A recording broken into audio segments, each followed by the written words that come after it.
So as we go into StarCast, we know that a couple years ago when you had your big match with Nick Gage at GCW, it was something that really kind of helped skyrocket things for you on the Indies. Now that you're a little bit removed from that, how big of a thing was that for you now as you collect all these belts as Gage got?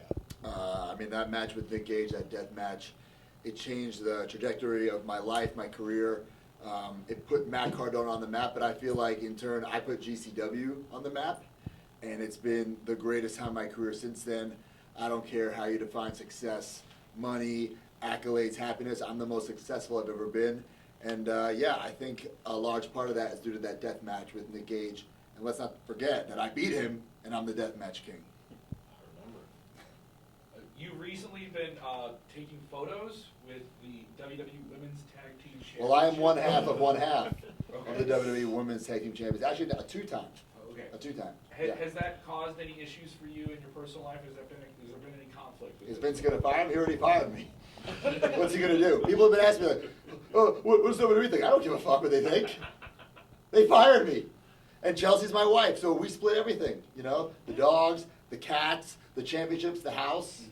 So I'm half of the WWE Women's Tag Team Champions. Being that you wrestled in Chicago so many times, do you have any particular memories of the city of Chicago, whether if it's in WWE or in other places? You know, I lost my GCW title in Chicago, never got a rematch. John Moxley, AEW guy, came in, beat me, never gave me a rematch. Brett Lauderdale from GCW never gave me a rematch. It was a Chicago screw job that night. I'll never forget it. So Chicago's not the place for you then. No, good pizza though. Good pizza. Well, we mentioned Chelsea winning the women's tag champs and all that stuff. You know, we've seen you pop up in AEW. We've seen you do your thing in Impact, and we still see you doing your thing on the Indies. What's the goal for Matt Cardona right now? Do you ever see yourself going back to a major, or what matches on the Indies right now interest you? I'm not interested in matches. I'm interested in money. This fanny pack right here, I'm not trying to look like Michael Hayes. It's full of cash. I vendored myself. I flew myself in. I'm staying at this hotel all on my dime because I bet on myself. There's no vendor bringing me in. You see everyone, presented by so-and-so. No, presented by me. I take this very seriously. I'm here to prove that you don't need to be in WWE or AEW to be a pro wrestling star if you push your fucking self. But if Tony Khan called, if Triple H called, of course, I would answer and have a conversation. But it's all about the two C's, the cash and creative. I don't want to just be another guy on the roster. Been there, done that, and I get it if you're happy with that spot for yourself. But I'm not.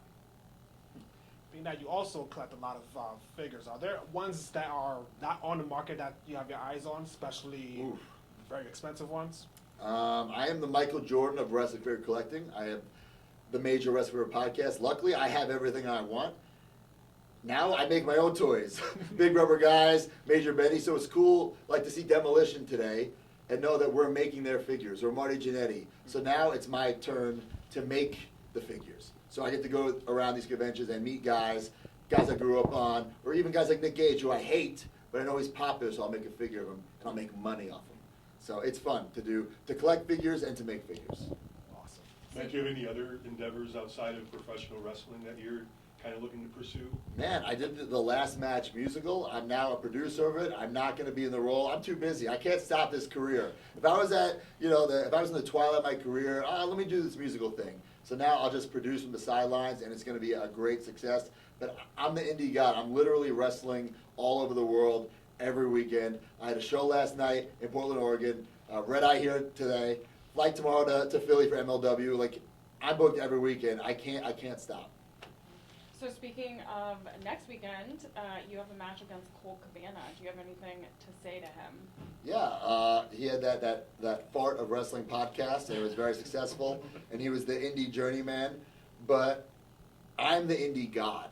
So it's going to be the past versus the present of the independents at Wrestling Showcase, and I saw that new championship. I'm a belt collector. It's nice. It's blue strap, has Premier on it. I can't wait to beat Colt Cabana and carry that title to pride. Go ahead, buddy. So we hear a lot of people talk about, people taking advice and things like that. You've revolutionized the way things have gone on the indie scene. How often do you find yourself when you're out here at a StarCast or at any random indie show, because I listen to Busted Open all the time as well as Dave LaGreca, a past guest of ours, how often do you have people coming to you to try to find out how to make their way out on the indies like that? Not enough, to be honest. So this run is not about passing the torch. It's about lighting a new one for myself. But along the way, if I can help somebody out, so be it. There are certain guys, girls too. Steph DeLander, Jordan Oliver, I try to take under my wing, give them some advice. Like, when you go to a show, why aren't you signing autographs? Why aren't you selling merch? Forget about the moves. Don't worry about the moves in your match. Like, everyone can wrestle. Everyone can wrestle these days. You got to make the connection with the audience, whether they love you or hate you. Because if you have no connection, what's the point? What are you doing? You might as well wrestle in your backyard.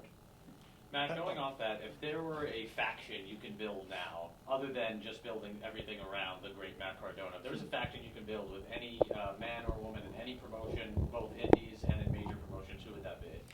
Ooh, I think, for a while, the major players, myself, Brian Myers, Chelsea Green, you add Steph DeLander to that, I think we're unstoppable. So.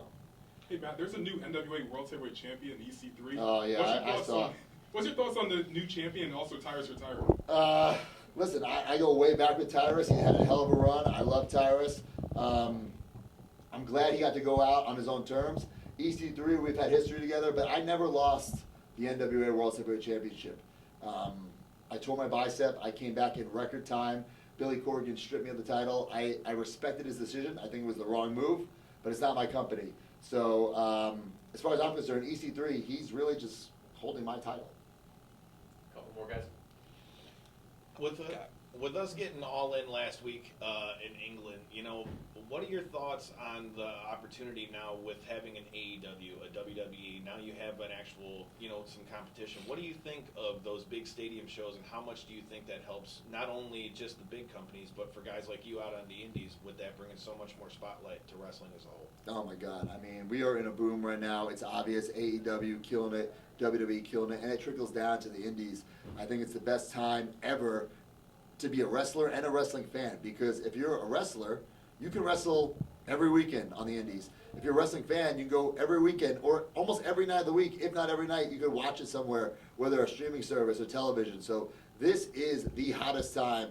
Everyone talks about the Attitude Era. I grew up in that era, and it was great. But there wasn't wrestling every single night of the week. So this is the best time.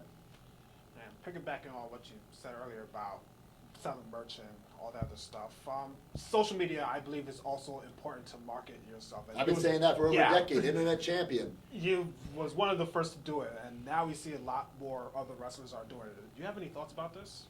I mean, it's smart. It's free advertising. Twitter, X, whatever you want to call it, YouTube, TikTok, Instagram, it is all free advertising. Double-edged sword, it's free for everybody. How are you going to stand out from every other wrestler? I don't know. Some things you just got to throw at the wall, see what sticks. The Indie God thing, it was supposed to be a one-night spoof. Just come out, dressed as Indiana Jones one night.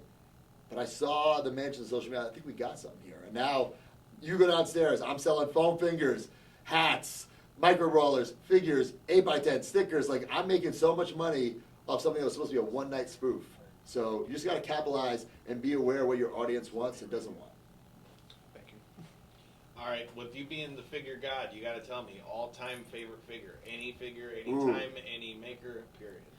My knee-jerk reaction to that is the LJN Macho Man Randy Savage. He can do an elbow drop with right arm, left arm. It's just a perfect figure. I love it. Last one, group. You'll be debuting for MLW soon. What's your thoughts on the current world champion, Alex Kane? He's going to lose the title to me, because I'm not coming to MLW or any company just to have a good match. Who gives a shit? I'm coming for buzz, money, and gold. If I can't get all three of those things, I just won't work there. It's that simple. Thank you, Matt. All right, Thank see you. you guys. Appreciate it.